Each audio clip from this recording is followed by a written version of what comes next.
And God said, let there be a firmament in the midst of the waters, and let it divide the waters from the waters. And God made the firmament and divided the waters which were under the firmament from the waters which were above the firmament, and it was so.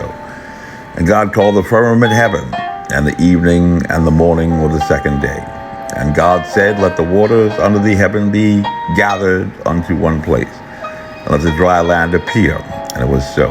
And God called the dry land earth, and the gathering together of the waters called he the seas. And God saw that it was good. And God said, let the earth bring forth grass, the herb yielding seed, and the fruit tree yielding fruit after his kind, whose seed is in itself upon the earth. And it was so. And the earth brought forth grass and herb yielding seed after his kind, and the tree yielding fruit whose seed was in itself after his kind. And God saw that it was good, and the evening and the morning were the third day. And if you describe yourself as a scriptural literalist, perhaps a fundamentalist or a creationist, and you know who you are, and that is simply the way that it was on the second and third days of creation, as recorded in the scriptures in the first chapter of Genesis. And in the last segment, we had an opportunity to discuss a little bit of the biblical view of creation as opposed to the Darwinist theories of evolution, while also discussing the concept of false dichotomies, which we even find in our simplistic literature that has a protagonist and an antagonist, and nothing in between. No gray matter for those with gray matter. Like even we find in views of religions, not only with various faith denominations, but also we find some who describe themselves as atheists, agnostics, deists, and even some antithetically opposed in a Hegelian dialectic who describe themselves as Satanists. And we have our spiritual but not religious scientist types who you might discover in online dating with their Briggs-Myers personality type that has apparently replaced astrology back in the 70s as the new science in vogue in their search for chemistry with a partner in crime. And of course we have the growing group who call themselves nuns, who have just decided that they don't want to play the religious game at all. Religious isolationism might be a good term to coin for that phenomenon, which never worked in diplomacy, but this is religion, which is like totally different probably. Did we hurt out with your feelings? Go talk to your mama. But as we continue in this journey of knowledge and faith, perhaps some of our creationists have rejoined us after practicing the kiddie pool away from the sharks. Or maybe too, some have braved out the rush of the waves as we set sail into the deep water and began to rebuild this ship at sea, with the rush of the salt water splashing upon our faces as we began ripping away first at the floorboards. True philosophy in our last segment, testing the strength of our faith. Keep it up, and one day you may be a ninja warrior champion for Christ. Wax on, wax off, little grasshopper, evolving to your higher level of consciousness, very zen. Some people like that kind of thing. And I would say grab your swim trunks right now, fellas, and those bikinis, ladies. But today, we are going to heed the serpent and eat of the tree of the forbidden fruit of knowledge. And rather than hide, we are going to try some skinny dipping in the Darwinist evolutionary concept that is described often as the primordial soup, where days 2 and 3 pretty much take us in the Genesis account of the creation. And because we find the firmament in the midst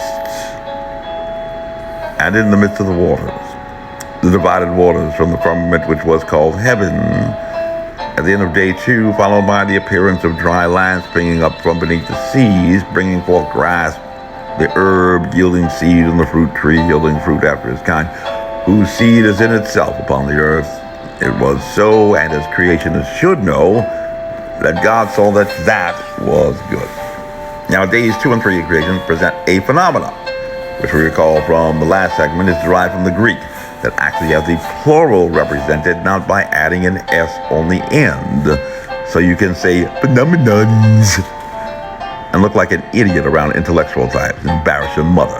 But continues the Greek tradition by simply adding an A suffix, that's that little stuff that you tag on the end, opposed to prefix, for phenomena, which is very similar to other words derived from the Greek, like memorandum, even some of our Latin words.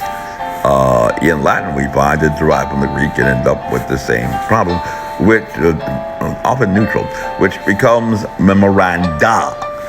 And according to Merriam-Webster, a phenomenon, like the new term for UFO, unexplained aerial phenomena, means an object or aspect or nature, so to speak, in the Aristotelian sense, that is perceived or known or recognized through our known senses, the audio or visual or tactile.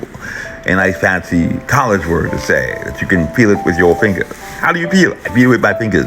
But it is not to be confused. I'm looking for chemistry too. Give me some H2O. But it is not to be confused with something like you can feel the spirit or feel the power or feel the excitement, because a phenomenon is recognized or identified through our sentient thoughts or intuition and other mental processes. This is the distinction between that which is a phenomena and that phenomenon and that which is not. This is very much like the differences between symptoms to a physician and what are called asymptomatic signs of infection or illness. You can see when you sneeze or cough, just like everyone else around you can see it. And that is an asymptomatic sign of infection or illness. But it is just a sign. It's like Dr. Sprunt was telling us about when he was talking about introduction to the New Testament. Jesus coming, he is bringing the sign of the coming of the kingdom. And you know that you could possibly sneeze or cough for a variety of reasons. And imagine if you got thrown into quarantine or forced into ICU simply because you got something caught in your throat or some pepper tickled your nose, or worse yet, you were just joking. Achoo! Is it reasonable for everyone to freak out just because you happen to sneeze? Okay. Was it reasonable before what has been described as your pandemic and evolving science, back in an age before an evolving science, when a physician would perform an intake interview to ask a patient some questions to obtain their self-report on how they felt, or if they had experienced any pain or discomfort, donde lo duele, as we learned in Spanish, and maybe use a thermometer to check for other symptoms such as fever, things I cannot see, maybe even grab a stethoscope to check your heartbeat, once I can see your heart just beating so rapidly, and wrap a cuff around your arm to check your blood pressure. These are those things that are not observable signs to the normal senses, regardless of your ESP, but require diagnostic tests and tools to discover your symptoms. So in your mind, what exactly is an asymptomatic infection? Are we radiating sickness? Or better, as a discerning Christian, did you even ever bother to ask? Inquire. Inquiring minds want to know, you know. Don't worry, because there are quite a few scientists in the same boat with you. Like our 21 million creationists, you are not alone. So now that we all butt naked, let's go for a little plunge into the primordial soup to discover the origins of viruses, which actually appear nowhere in the creation story, in the book of Genesis. Not one word about viruses. Or even in Darwinian evolution. Not at all. The theory that we are taught in schools. So, essentially, we are all now running to look for a fig leaf to cover our nakedness from the Lord, having eaten from the forbidden fruit of the tree of knowledge. But if I'm on the beach, I don't know about you, I like to have some balls. I like to romp around a bit of play, maybe some volleyball, maybe grab a beach ball. But that reminds me of a problem already with our little day 2, day 3 scenario. We're on the beach on day 3 because the land has been formed with some grass and herb and fruit tree and seeds. But where did they come from according to Darwin? They couldn't have emerged from the primordial soup because they couldn't crawl out from the water. And if they popped up from the water with the land, it would probably take thousands of years to develop a mutant strain that could have survived on the land. Unless they just got lucky and suddenly we had trees, right?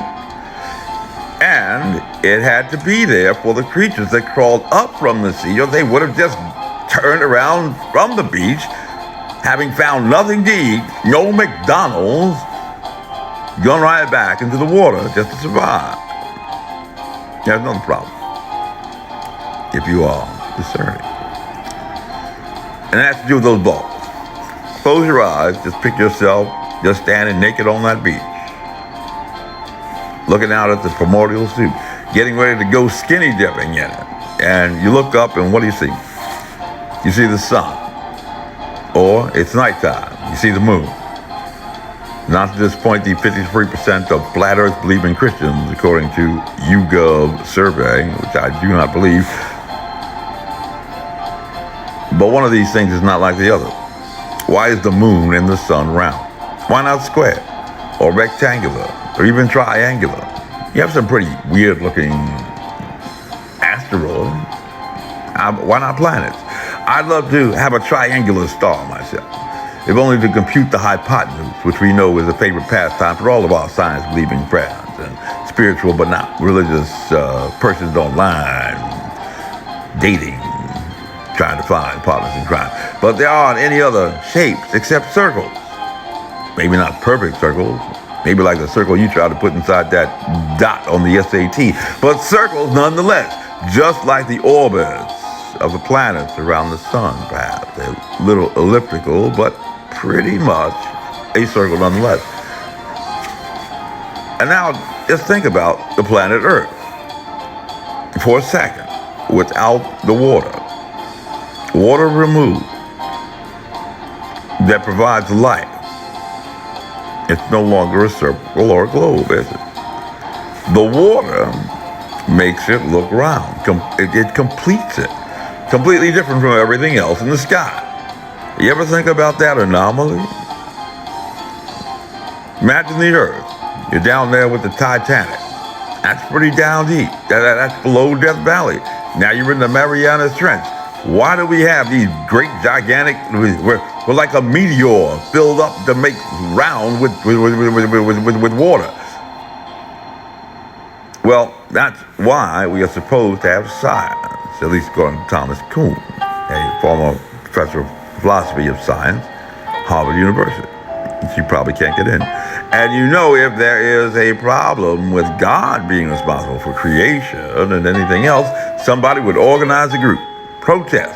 But nobody has yet protested against the science to explain that rather obvious problem with the circles of life, which, at least for me, if religion wasn't my thing, rather than trying to find every discrepancy in a book I don't even care about, I'd be dedicating my time to the questions in science that are yet unexplained. I'd be knocking on Dr. Fauci's door. Just think.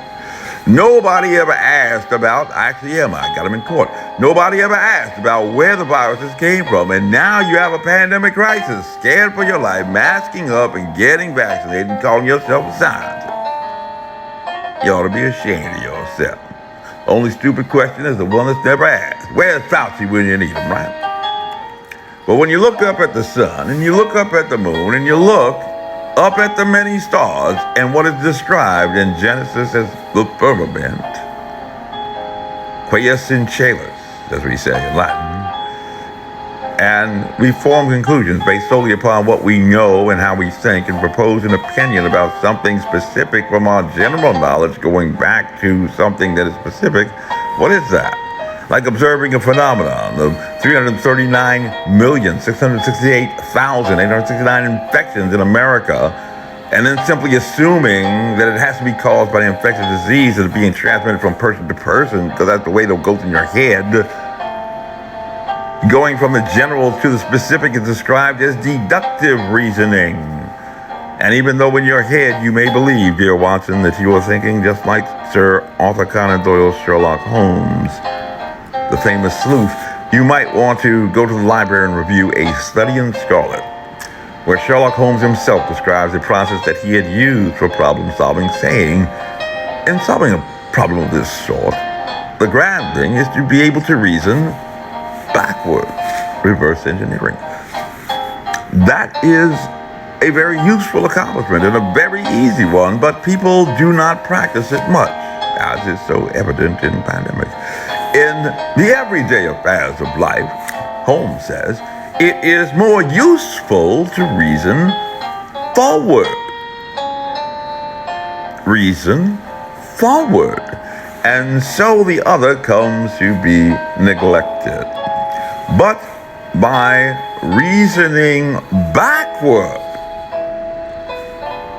Virginia forward, but by reasoning backward, and hence often called Holmes' deductive reasoning, just like a police investigator, with his little magnifying glass, the famous sleuth would examine clues inferred from specific evidence at the crime scene to construct a theory from the bottom up, not building his house from the top down, which is actually called inductive reasoning. Building your house on sinking sand. So returning back to the beachfront, looking up at the sun and out at the waters, let us plunge into the primordial soup regarding not the mysterious phenomenon of novel coronavirus and its origins, as the intelligence community has recently done, but rather the origins of the most abundant biological particles in the world, for which, for most, the answer remains elusive. Can you tell me? Even more elusive than the pathogen or agent that amongst this class of life forms that, despite its vast number, providing the most optimum advantage for developing an almost infinite and constant stream of emerging threats to mankind, especially considering coronaviruses are the largest and most unstable because of their genome size. Before the public health crisis had only managed to successfully present a total of 220 threats in the form of harmful viruses to mankind. An anomaly in itself under the law of large numbers, if you're a thinking person, especially with the current threat presented by the descendant variants of concern, such as reportedly more highly transmissible mutant variants, B.617.2, but most often referred to in the press as the Delta variant, even by science pundits in the news, which conveniently arrived just as the great push for vaccinations was taking hold and scared you half to death. Scared you out of your mind. First of all, from where do we derive this 220 total threats number? We just make it up? No. Recall that to assist in developing our critical thinking skills, we always need to assess the source of the information and fact check. For our citation source on this information, we must actually go to a specific scientific report. We're not going to write it down. If you need to write it down, you write it down yourself, which is readily available in the open source environment that is even published on the internet, should you wish to examine the scientific report for yourself, and you do know how to Google. Some pundits will never provide a source and will just tell you you can go to a place and it ain't heaven if you want to know how they know. Or if you have ever dealt with my old nemesis, Mike Burrell, the former deputy director of the CIA, you know that his standard response is to just about any question on how he knows what he knows. He will just tell you that he knows because he was there. Well, how do we know? You may have been undercover, right? Oh, anyway, but it's CIA. But for this 220 quantifiable metric, our specific source is an article prepared in 2012 by Mark Wohlhaus and several others, et al., under this title, Human Viruses, Discovery and Emergence, that appeared in a journal titled Philosophical Transactions of the Royal Society, and at the time, on October 19, 2012, no, I am not going to flash it on the screen, write it down, rewind the video, and do it yourself. He had found a total of only 219, but even though he makes mention of the first viruses ever discovered back in 1892, when the first virus was found in plants, the mosaic virus that is responsible for a disease that affects tobacco plants, and the discovery of the virus responsible for hoof and mouth disease in livestock in 1898, and even the discovery of the first viruses known to be harmful to man, yellow fever, in 1901, making our knowledge about viruses actually very recent, and appearing after Charles Darwin had published The Origin of Species in 1859. 1859.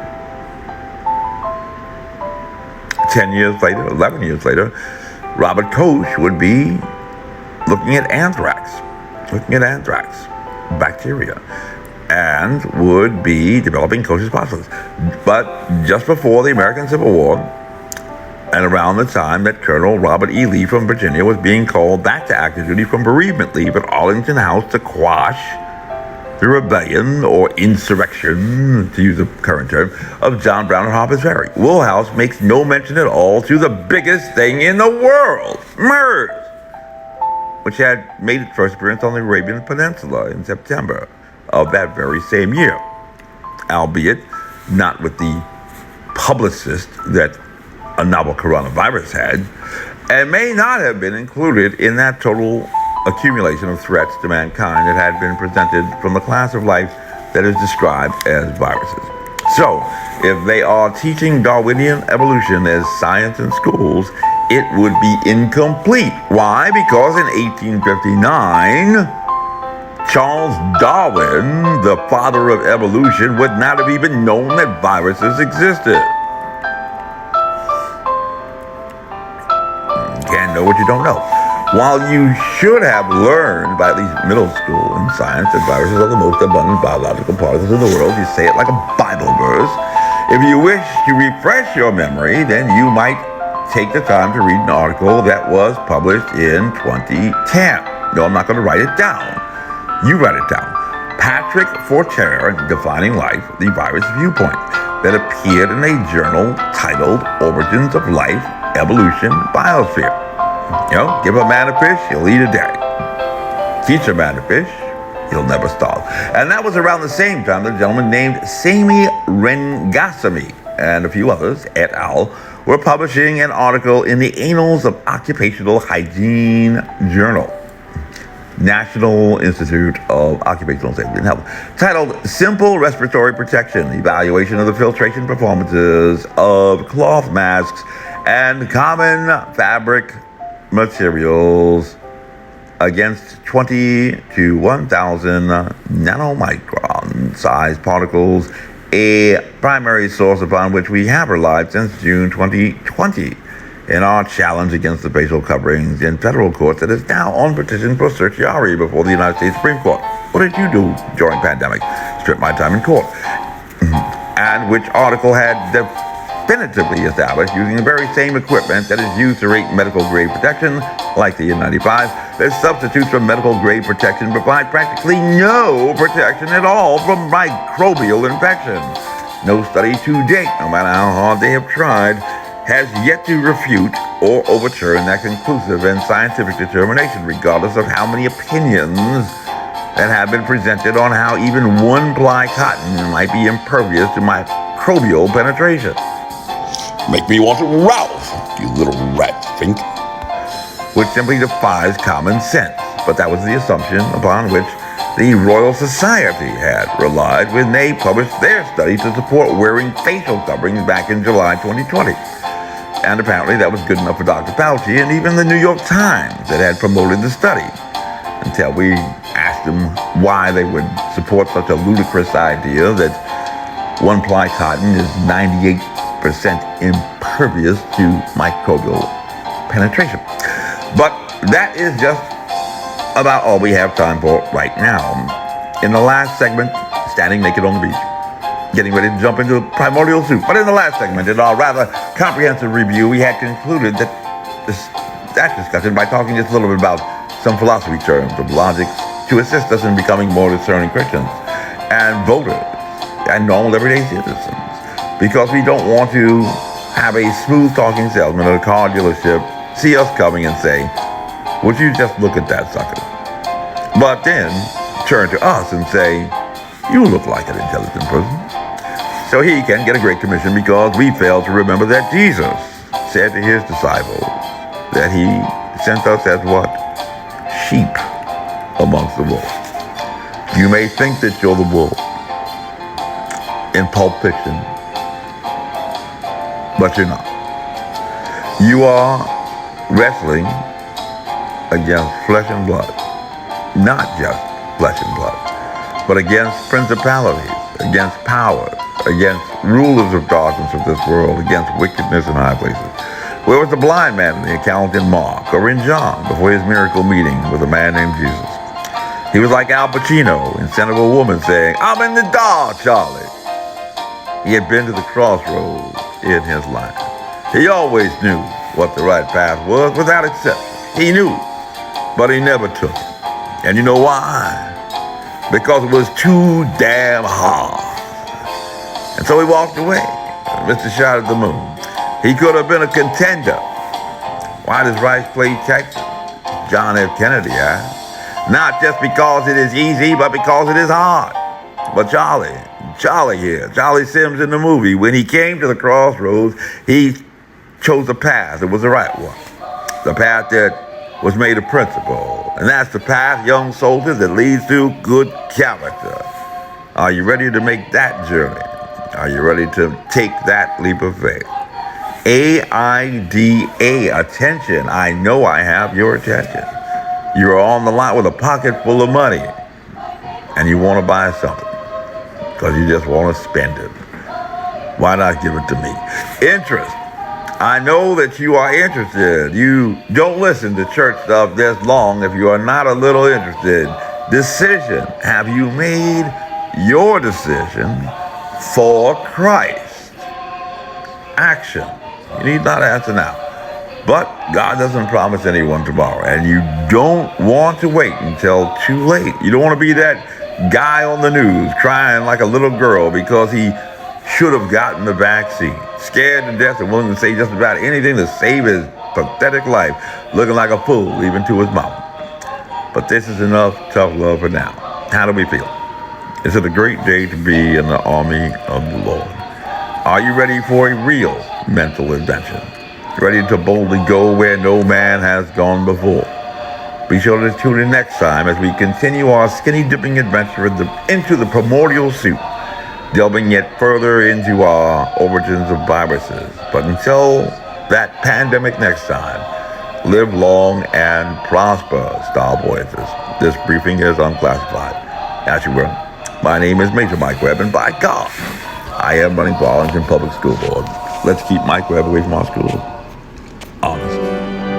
Carry on.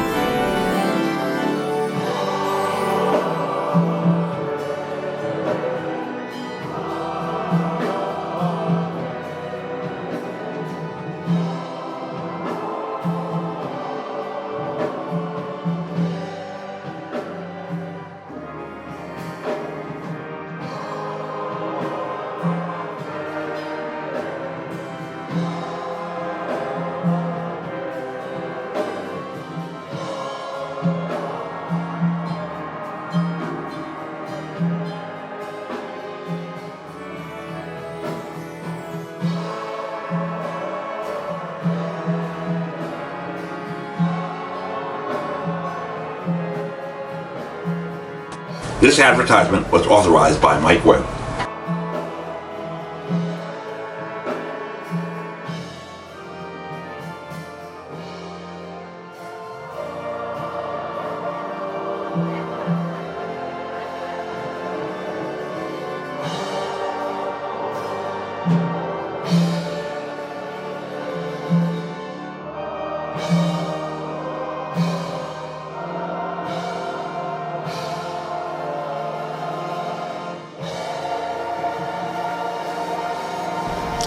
Thunk, I could have had a vaccine.